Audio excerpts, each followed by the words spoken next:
Hi friends, China ఏం చేసినా పట్టించుకోవడం ఎక్కువైంది. పెద్ద దేశం, అగ్రరాజ్యం, అభివృద్ధిలో తనకు తానే సాటి అనిపించుకోవడం కోసం, అన్నిటిలోనూ తనదే పై చేయి అనిపించుకోవడం కోసం ఏమైనా చేసే ఎంత పరిశ్రమకైనా వెనకాడకుండా ముందుకు ఊరికే నైజం చైనా సొంతం. అందుకే ఇంతలా దేశం ఎదిగింది కూడా. ఇప్పుడు చైనా తన దేశపు ఎడారుల్లో కుందేళ్లను విడిచిపెడుతుందట. అదే ప్రపంచానికి కొత్త ఆసక్తి. 12 లక్షల కుందేళ్లను ఇప్పటిదాకా తన దేశ ఎడారుల్లో తీసుకొచ్చి వదిలిపెట్టింది. ఒక్కటి మాత్రం నిజం, ఏ మూలమూ లేకుండా చైనా ఏ ఒక్క పని చేయదనేది శతాబ్దాలుగా పరిశీలిస్తే తెలుస్తుంది. అవును, చైనా నాయకత్వ సంకల్పం, చైనీయుల సాహసం ఆ దేశాన్ని అగ్రదేశంగా నిలబెట్టడానికి కారణం ఇదే. ఇప్పుడు ఈ ఎడారి విషయం చూస్తే చైనా దేశంలో ఎడారి ప్రాంతం రోజురోజుకు విస్తరిస్తోంది. 1990 దశకంలో చైనా ఎడారుల మొత్తం విస్తీర్ణం 1.714 మిలియన్ చదరపు కిలోమీటర్లు, అంటే సుమారుగా 17 లక్షల మిలియన్ కిలోమీటర్లు. ఇది చైనా మొత్తం భూభాగంలో 1/5వ వంతు. 2015 నాటి గణాంకాల్ని పరిశీలిస్తే ఈ సంఖ్య పెరిగింది. చైనా ఎడారి విస్తీర్ణం ఎక్కువైంది. అది 2.62 మిలియన్ చదరపు కిలోమీటర్లు, అంటే 1/3, అంటే 1/3వ వంతు నేల ఎడారిగా మారిపోయింది. అంటే ఎడారీకరణ ఎక్కువ అవుతూ ఉందని అర్థం చేసుకోవాలి. ఇది ప్రమాద సంకేతమని ప్రభుత్వం గుర్తించింది. ఏడాదికి 10,400 చదరపు కిలోమీటర్ల వైశాల్యం కలిగిన ప్రాంతం పొడిబారిపోతుందన్నమాట. ప్రకృతిని సంరక్షించుకోవాలంటే దానికి అనుగుణంగానే ప్రవర్తించాలి. అడవుల విస్తీర్ణం పెరగాలి, అంటే మొక్కలు నాటి పెంచి పోషించాలి. అవి సామాజిక వనాలుగా అభివృద్ధి చెందే వరకు సంరక్షించాలి. పచ్చదనం పెరిగి వర్షాలు కురిసి ఆ నీరు భూమిలోకి వెళ్లి భూగర్భ జలమట్టాలు పెరిగితే నేలలు పొడిబారడం నిరోధించబడి పచ్చని భూమి ప్రకాశిస్తుంది. చైనా ఆ పనిలోనే ఉంది. చైనా ఎడారి నేలల్లో పెద్ద ఎత్తున మొక్కలు నాటుతోంది. ఇసుక నేల దున్ని నేల పచ్చగా అయ్యే విధంగా కృషి చేయడమే బృహత్ కార్యంగా చేపట్టింది.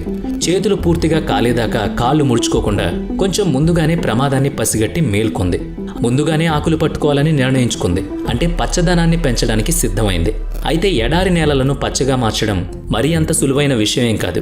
ఇక్కడ మీకు ఉదాహరణ చెప్పాలి. దాదాపుగా 3 శతాబ్దాలు పైబడి తెలుగు నేల మీద పంటల సాగు విస్తీర్ణం తగ్గిపోయింది. దిగుబడులు తగ్గిపోయాయి. వ్యవసాయం చేసే భూ వైశాల్యం తగ్గుతోంది. మరీ ముఖ్యంగా సమృద్ధిగా నీటి వనరులుండే కోస్తా తీర ప్రాంత భూభాగాల్లో పంట చేలను రూపం మార్చి మత్స్య పరిశ్రమ కోసం చెరువులుగా తవ్విపడేస్తున్నారు. చేపలు, రొయ్యలు వంటి ఆక్వాకల్చర్ విపరీతంగా పెరిగిపోయింది. పంటల సాగులో పెద్దగా లాభాలు రాకపోవడం, ఆరుగాలం కష్టపడి సాగు చేసినా దిగుబడి గిట్టుబాటు ధరలు లేకపోవడం, దీంతో నిరాశకు లోనైన కొందరు రైతులు తమ పొలాలను చేపల చెరువులకు లీజ్కిచ్చేస్తున్నారు. చాలా మంది బాగానే డబ్బులు కూడా సంపాదిస్తున్నారు. అయితే ఇప్పుడు ఆ చెరువుల్ని చూస్తే ఎండిపోయి బీటలు వారి దుర్గంధంతో పనికిరాని నేలగా మారిపోయింది. శాస్త్రవేత్తలు కూడా ఆక్వా సేద్యం కోసం ఉపయోగించే మందులు, ఆ జీవుల తిండి కోసం ఉపయోగపడే ఆహారం, నీళ్లలో కలిపే పురుగు మందులు వంటి వాటి వల్ల తిరిగి ఆ భూమిని వ్యవసాయం కోసం ఉపయోగించాలంటే కొన్నేళ్ల సమయం తీసుకుంటుందని చెప్పారు. ఇందులో ఎవరినీ వేలెత్తి చూపడం లేదు. మనం తక్కువ సమయంలో ఎక్కువ లాభం వస్తుంది అని ఆశించి పచ్చని పొలాలను చేపల చెరువులుగా మార్చడం మూలంగా దాని నుంచి వెలువడే కాలుష్యపు నీరు మంచినీటిలోనో పొలాలకు నీటిని మళ్లించే బోదెల్లోనో కలవడం మూలంగా ఆ నీరు కూడా కలుషితం కావడం చూసాం. మారిన మనిషి ఆహారపు అలవాట్లు కూడా ఆక్వా సాగుకు ఒక కారణమని చెప్తున్నారు. చైనాలోని కుందేళ్లకు, ఎడారులకు మన వద్ద మత్స్య పరిశ్రమకు సంబంధం ఉంది. అక్కడ ఇక్కడ ప్రకృతి సమతుల్యత దెబ్బతింటుందని చెప్పడం కోసమే ఈ వివరణ. ఇలాంటి పనులతో పచ్చని నేలలు ఎడారులుగా మారుతున్నాయి, గమనించాలి. ఎడారీకరణకు అడవుల నరికివేత, తిరిగి వాటిని పెంచకపోవడం ప్రధాన కారణం. అడవుల నరికివేతకు కారణం పెరుగుతున్న జనాభాకు నివాసం, ఆహారం కోసం సాగు భూమి అవసరం పడ్డం ఒకవైపు, పారిశ్రామికీకరణలో భాగంగా మౌలిక సదుపాయాల కల్పనలో భాగంగా భూమి కావాలి కనుక విపరీతంగా చెట్ల నరికివేత జరుగుతోంది. మరిలా భూములు ఎడారులుగా మారడంతో మానవుని అజాగ్రత్త ప్రధాన కారణమని చెప్పుకోవాలి. అలాంటి తప్పులు ఇక మీదట జరగకుండా చైనా శాస్త్రవేత్తలు కియాన్ జుజెన్ సారథ్యంలో చైనాలో పెద్ద మార్పు చోటు చేసుకుంది. ఎడారుల్లో మొక్కలు, పొదలు, చెట్లు పెరిగేలా చేసి పర్యావరణ పరిరక్షణకు పూనుకోవాలని ప్రణాళికలు వేశారు. గడ్డి మైదానాలను పెంచమని కూడా చెప్పారు. తద్వారా ముందుగా నేల పొడిబారకుండా, ఎడారి నేల విస్తరించకుండా ఆగుతుంది. అలా చేశాక 3 పనులు చేయాలని కూడా చెప్పారు. అవి అడవుల పెంపకం, వ్యవసాయం, పశుపాలన. ఈ 3 పనులు మనుషులకు, ప్రకృతికి ఉభయతారకంగా పనిచేస్తాయని చెప్తున్నారు. మీరు గమనిస్తే అడవుల్లో ఎన్నో రకాల చెట్లు, మొక్కలు, పొదలు, గడ్డి అడ్డదిడ్డంగా పెరుగుతాయి తప్ప ముగ్గు వేసినట్టుగా పద్ధతిగా ఒక వరుసలో ఒకే రకం చెట్లు పెరగవు. అంటే వివిధ జంతుజాలాలకి అవసరం పడే విధంగా బహువిధాలైన చెట్లు, మొక్కలు రకరకాలుగా ఉమ్మడిగా పెరుగుతాయి. అదే జీవావరణం అంటే. ఇప్పుడు కియాన్ చెప్పింది కూడా ఇలాంటి కలగలిసిన మొక్కలు నాటాలి. అచ్చం అడవుల్లో అవన్నీ ఒకే చోట ఎలా తమకు నచ్చినట్లు స్వేచ్ఛగా ఎలా పెరుగుతాయో అచ్చం అలాగే పెంచాలి. ఇక వ్యవసాయం సంగతి చూస్తే వివిధ రకాల పంటలు పెంచాలన్నారు కియాన్. భూమికి సత్తువతో పాటుగా ప్రజలకు ఆహారం అందుతుంది. పొలాల్లో పనిచేసేవాళ్లు కావాలి కనుక ఉద్యోగిత పెరుగుతుంది. చేతికి పని, జేబుకు సంపాదన ఉంటుంది కనుక ప్రజలు క్రమశిక్షణతో ఉంటారు. నిజమే కదా?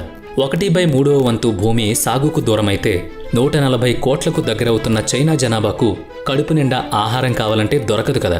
కనుక ఎడారి నేలల్లో వ్యవసాయం మూలంగా మనుషులకు ఉపాధి, ఆహారం, పర్యావరణానికి మేలు కలుగుతుంది. మరి అవి ఎడారి నేలలు కదా అని సందేహించకుండా ఎడారుల్లో తక్కువ నీటి లభ్యత ఉండే ప్రాంతాల్లో పెరిగే తక్కువ నీటిని వినియోగించుకునే పంటల్ని మాత్రమే సాగు చేయడం మొదలు పెట్టాలి. ఇప్పుడు పర్యావరణ సంతులనం కోసం పశువుల పెంపకం కూడా చేపట్టారు. పాలు, మాంసం, ఉన్ని, చర్మం ఇలా అన్నిటి కోసం పనికొచ్చే పశువులను పెంచడం చేపట్టారు. మీరు కొంచెం దృష్టి పెట్టి చూడండి. ఈ 3 పనులు సమీకృత వ్యవసాయ విధానాన్ని సూచించడం గమనించారా? మరోసారి చూడండి. అడవులు, పంట పొలాలు, పశువుల పెంపకం అన్నీ పరస్పరం ఒకదానికి ఒకటి ఆధారపడినవే. ఎడారుల్లో ఎలాంటి పశువులు మనగలుగుతాయన్న ఆలోచన చేసిన కియాన్ ఒక సూచన చేశారు. ప్రస్తుతానికి ఇది పొడి ప్రాంతం, నీరు పెద్దగా ఉండదు, భారీగా చెట్లు ఇంకా ఎదగలేవు. మరి పశువులు ఇక్కడే జీవించాలంటే ఎలాంటి జీవులను పెంచాలా అని ఆలోచించగా పొడి వాతావరణాన్ని తట్టుకునేవి, త్వరితగతిన సంతానాన్ని వృద్ధి చేసుకోగలిగేవి అయ్యుండాలని నిర్ణయించారు. అప్పుడు ఫ్రాన్స్కు చెందిన ప్రత్యేక కుందేలు జాతి సూచించారు. రెక్స్హియర్ ర్యాబిట్ ఫ్రాన్స్. ఇదో ప్రత్యేకమైన తరహా జాతి. వాటిని తీసుకొచ్చారు. పొలాలను సాగు చేసే రైతులకే వాటి పోషణ బాధ్యతలు కూడా అప్పగించారు. ఇక్కడ రైతులు ఇప్పుడు వ్యవసాయం చేస్తున్నారు. భూసారం, వర్షాల కోసం సామూహిక వనాల పెంపకం చేస్తున్నారు. వాటితో పాటుగానే పశువుల పెంపకం కూడా చేస్తున్నారు. అందుకే దీన్ని సమీకృత వ్యవసాయం అని పిలిచారు. చంటిబిడ్డలకు ఒక వయసు వచ్చేదాకా సమీకృత ఆహారం ఇవ్వమని, వాటి ఎదుగుదలకు అది ఎంతో ఉత్తమమని మనం చెప్పుకుంటాం, చేస్తున్నాం కూడా. ప్రకృతిని కూడా మనం సంరక్షిస్తే అది మన సంరక్షణ బాధ్యతలను తీసుకుంటుంది. రెక్స్ కుందేళ్ల ప్రత్యేకత తెలుసుకోవడం ఈ వీడియోలో ఒక ముఖ్యమైన అంశం. ఇవి తమ ఆహారం కోసం గడ్డి పరకల్ని తింటాయి. అప్పుడు అవి గడ్డి పరకల మొదళ్లను కూడా పెరికించి అక్కడి నుంచి తింటాయి. ఆ మొదళ్లను పట్టుకోవడానికి నేలను తవ్వి సొరంగాలు చేస్తూ ఉంటాయి. ఫలితంగా నేల గుల్లబారుతుంది. ఇదొక మేలు. అలాగే వీటి ప్రత్యుత్పత్తి మిగతా జంతువులతో పోలిస్తే 25% ఎక్కువగా ఉంటుంది. కనుకనే ఒక ఆడ కుందేలు ఏడాదిలో 40 పిల్లల్ని కంటుంది. అందుకోసం చైనా తమ ఎడారి నేలల్లో 12 లక్షలకు పైగా కుందేళ్లను విడిచిపెట్టింది. అతి త్వరలోనే అవి 18 లక్షలుగా పెరుగుతాయి. అన్నీ కలిసి నేలను గుల్లబారుస్తాయి. నేల లోపలి పొరలకు గాలి, ప్రాణవాయువును విస్తారంగా అందిస్తాయి. మట్టిని తవ్వడం మూలంగా అడుగు పొరల్లోని మట్టి పైకొస్తుంది, పై పొరల్లోని మట్టి కిందికి వెళుతుంది. అంటే దుక్కి దున్నే పని గణనీయంగా తగ్గుతుంది. నాగళ్లతో పని లేకుండా సేంద్రియ పద్ధతిలోనే కుందేళ్లు పనిచేస్తాయి. ఒక ముఖ్యమైన విషయం చెప్పుకోవాలి. గడ్డి కోసం మొదలంతా తిని ఆపై విసర్జించడం మూలంగా రెక్స్ కుందేళ్ల మలమూత్రాల ద్వారా గడ్డి విత్తనాలు మొత్తం ఎడారి ప్రాంతం అంతటా విస్తరిస్తాయి. అక్కడ కొత్తగా గడ్డి మొలుస్తుంది. అది కొత్త నేల అయినట్లే అక్కడ కూడా అడవుల పెంపకం మొదలవుతుంది. ఇంతకీ ఈ పనులన్నీ ఇప్పటికే జరుగుతున్నాయి. మార్పు మొదలైంది. అది కంటికి కనబడుతోంది. ఎడారిని ఆకుపచ్చ తివాచీగా మారుస్తున్నారు చైనా వాళ్ళు. అలాంటి ఆ ఫలితం ఇప్పుడు కళ్ళెదురుగా జరుగుతుంటే సంతోషం కలగక మానదు. ఈ విధంగా అడవుల పెంపకం, వ్యవసాయం, పశువుల పెంపకం చేపట్టాక మునుపు అక్కడ పచ్చదనం 3% కనిపించేది. అంటే 100 కిలోమీటర్ల ఎడారి ప్రాంతాల్లో సుమారుగా 3 కిలోమీటర్ల ప్రాంతంలో మొక్కలు కనబడేవి. అది కూడా అక్కడక్కడ కలిపితేనే. రెక్స్హియర్ కుందేళ్లను తెచ్చి వదిలిన తర్వాత ఆ పరిస్థితి నమ్మలేని విధంగా మారిపోయింది. 84.7% వృద్ధి కనిపించింది. 3% పచ్చదనం ఇప్పుడు దాదాపుగా 85% అయ్యిందన్న సత్యం కళ్లకు కనబడుతుంటే శాస్త్రవేత్త కియాన్ ఆలోచన చైనాకు వరంగా మారిందని చెప్పుకోవాలి. 2021 నాటికే ఈ ప్రాంతం చెట్లు, చేమలు, మొక్కలు, పొదలతో కూడి ఆహ్లాదకరంగా కనిపిస్తోంది. సుమారు 85% భూమి పచ్చగా సాగుకు అనుకూలంగా మారడం శుభ సంకేతం. కొన్నేళ్లు పట్టొచ్చుగాక, కానీ ఇసుక పర్రలు తిరిగి మట్టి నేలలుగా మారడం పర్యావరణ హితమే కదా. ఇందుకోసమే చైనాను మెచ్చుకోవాలి. సంకల్పం, సహకారం, సౌజన్యం అన్నీ కలిసి సమృద్ధి దిశగా ప్రయాణం. ఈ మార్పును అందరూ అందిపుచ్చుకోవాలి.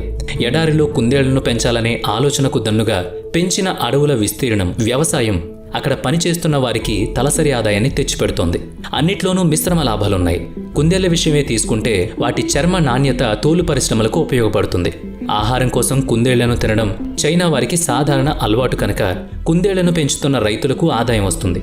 మొత్తానికి ఇంటిగ్రేటెడ్ ఎకోసిస్టమ్ అని రూపొందించి వ్యవసాయం, అడవుల పెంపకం, పశువుల పెంపకం అనే సమీకృత అభివృద్ధి మంత్రాన్ని పాటిస్తున్న చైనాని ఈ విషయంలో అభినందించాలి. భారతదేశపు ఎడారి ప్రాంతం రాజస్థాన్, గుజరాత్ వంటి ప్రాంతాల్లోనూ ఇలాంటి విధానాన్ని పాటిస్తే మేలేమో అనే ఆలోచన భారతీయులకు కూడా కలగాలని ఆశిద్దాం. అయినా ఎడారి ప్రాంతం అని ఏముంది, నీటి లభ్యత లేక పొడిబారిపోతున్న నేలలు ఎక్కడున్నా కానీ చైనా వారి ఈ నమూనాను పాటించి చూస్తే మేలు జరగొచ్చు కదా. ఈ దిశగా అందరూ ఆలోచన చేసి అమలు చేస్తే మన దేశం బాగుపడుతుందనేదే మా ఈ ఉద్దేశం. మరి ఈ వీడియో మీకు నచ్చితే లైక్ చేయండి, షేర్ చేయండి. ఇప్పటి వరకు మన ఛానల్ని సబ్స్క్రైబ్ చేసుకున్నట్లయితే ఇప్పుడే సబ్స్క్రైబ్ చేసుకుని పక్కనే ఉన్న బెల్ ఐకాన్పై క్లిక్ చేయండి. నెక్స్ట్ వీడియోలో మళ్ళీ కలుద్దాం. Thanks for watching.